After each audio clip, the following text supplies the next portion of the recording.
Hey, what's up, guys? It's Johnny from Worship Sound Guy. I'm so pumped to be talking to you guys today.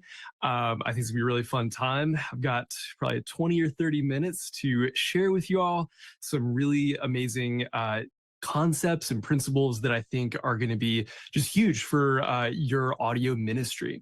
So let me first, I'll tell you a little bit about myself. So like Luke said, I am the tech director at a church here in Alpharetta called Stone Creek Church. I manage all the audio, visual, and lighting. I am mostly a sound guy, though. That's definitely my background. I went to the Art Institute of Atlanta for audio engineering and then transitioned into the church world kind of right after that. So I've been in this for about 15 years now, doing church tech, and I've seen a lot of stuff, a lot of trends come and go. And so I want to share with you guys a few things that I think are going to make a huge difference for you and for how your audio sounds, both in the room and online. So as we kind of get into this, I want to tell you kind of what this is going to be and also what this is not going to be. Just so you're prepared to make sure we're all on the same page. So the first thing is I want to teach you how to get better sound this Sunday, but also in the long term for Sundays to come. You know, I'm sure you've had those Sundays where it's just like magically everything suddenly sounds good. You're like, wow, like I'm doing awesome. And then the next week, for some reason, something has changed and you're not quite sure what it was, but it just doesn't sound as good as it did the week before. You know, I want to try to eliminate some of that inconsistency and help you grow on a trajectory towards better live sound long term. The second thing this is going to help you do is maintain that growth in quality. I've seen lots of people struggle with, they get to kind of a plateau in their sound. And I think this happens both for in-room and on live stream. You kind of, you start, maybe you come into a new space, you make some improvements, and then it just sort of plateaus and gets a little bit stale. You just kind of run things week to week, maintaining it rather than continuously improving. And that's a big thing that I'm passionate about. I feel like as church audio techs, part of our job is keeping up with what's new, whether it's a new technique, a new piece of equipment or gear, but also just iterating this process within ourselves and getting better at what we do week over week. And then the third thing I want to do is to teach you how to improve on your own. So there's a lot of stuff that I can tell you, I can give you like some quick wins, give you some advice, whatever, but I want to make sure that translates and the principles I'm going to teach you today are going to translate into longer term growth for you, that you can come up with these wins on your own. That's really like the biggest win for me is if you get inspired to be able to get better and improve on your own. So I'm hoping to share some quick wins, but also really ultimately to inspire you to get better on your own. So real quick, what this webinar is not, I'm not going to tell you exactly how to run sound. It's way too big of a topic for a 30-minute webinar.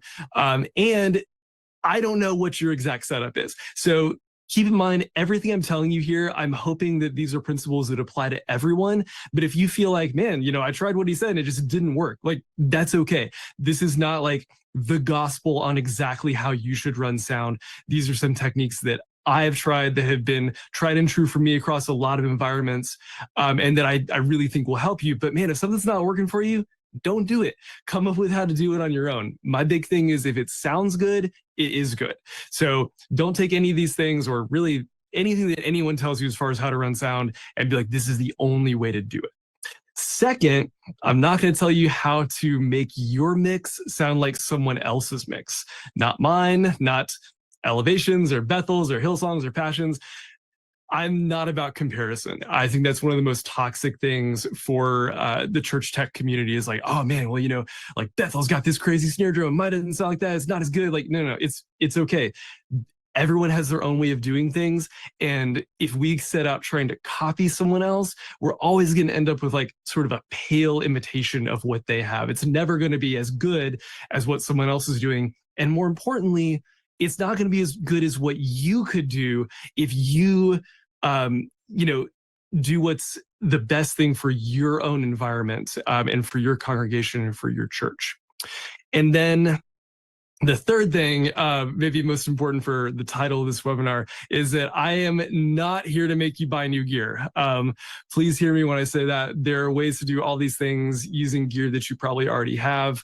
If you're on an analog mixing board, digital console, whatever it is, waves, no waves, like it's going to be okay. You don't have to go out and buy anything just because I mentioned it. So, like I said before, take anything that I share with you and adapt it to your environment and make it best for what you're going to do in your particular context. So, okay, I want to share with you guys a story that, man, it's just like it shaped everything about the way that I do church ministry and do production. And you may be familiar with this guy. This is a British cycling coach. His name is Sir David Brailsford. And at the time, a few years ago, the British cycling team was terrible. Like there's the worst at cycling. They had never won a Tour de France. They had like one Olympic gold medal, just kind of like world renowned that they were really trash at cycling.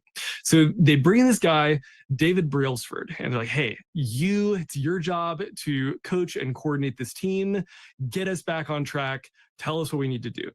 And so he had this philosophy that he calls the aggregation of marginal gains. So again, the aggregation of marginal gains. And so that's a really fancy way of saying, let's get a little bit better at a lot of things, and it's going to have a big impact. And that's really the way that I approach church tech as well, especially for sound. If I can get a little bit better at a lot of different things, then the aggregate impact of that is going to be huge. And so that's really the core of what I want to teach you today, are like some of these quick wins that you can make. There's another, I think it's a book first, but anyway, it's basically, it's talking about the 1 degree of separation when water goes from not boiling to boiling. And it's 1 degree of change, but it makes this huge difference in what's happening with that water. And to come back to David Brailsford, so he takes over the British cycling team, trains them. He does all kinds of like little things. He broke down every component of what was going on and made what he called 1% improvements. So he did things like he redesigned the seats on the bikes to make them more comfortable. He made tires that have more grip, and he switched out the racing suits to ones that were a little bit more aerodynamic. And just by doing these little things, he was able to take Britain to one of the top teams in the world. So they won like 178 cycling championships, 66 gold medals at the Olympics, and 5 Tour de France victories, all through these little incremental gains. So that's what I want for you, these quick wins that are going to add up to a huge improvement. And the best part about this, like we said, is that they are free. So that's the beautiful thing about small wins, is that they're much easier to pull off. And if you get enough of them, it's going to make this huge impact.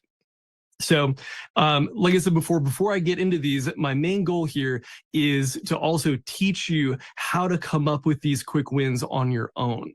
So as I'm going through some of these, I want you to be thinking about, okay, in my ministry, what are the things that, that could be a quick win for me? It's like, take what I'm doing, get inspired by it, implement stuff if it applies to you, but also be thinking about the things that you can take and translate into some of these quick wins for yourself.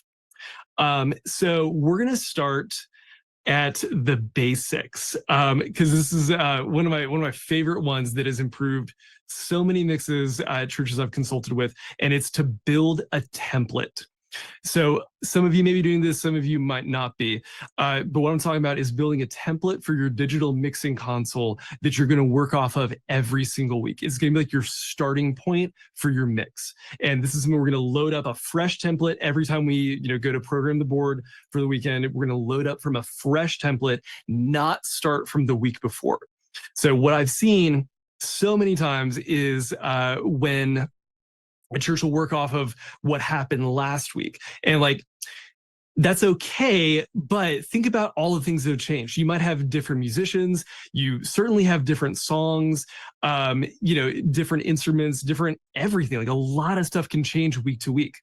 So what I like to do is to create a template that's going to let me have this foundational starting point that I know I can go back to, and it's going to be like, 90% of my mix. Like I feel like probably is where I'm at right now, that I've got built into this template. And this works for live stream as well as in room. So I'd encourage you, if you're working, on if you've got the same system that you're running live stream and front of house from, make sure you include both of those concepts in it. If you're running it from a separate console, make sure you have a template for each one and for monitors as well. So the huge advantage to this is that there are no surprises. This has cut down on my troubleshooting just tremendously. I can't tell you like how easy it is to walk in on a Sunday morning and know that everything is where I expect it to be, and that I can build from that and know that, there wasn't some like weird, kind of situational EQ choice that I made, the previous week that I now have to remember to change back to like how it was. Like, no, I just load it up. Everything is there just like I want it. Routing is, exactly how I know it's going to be based on my patch sheet.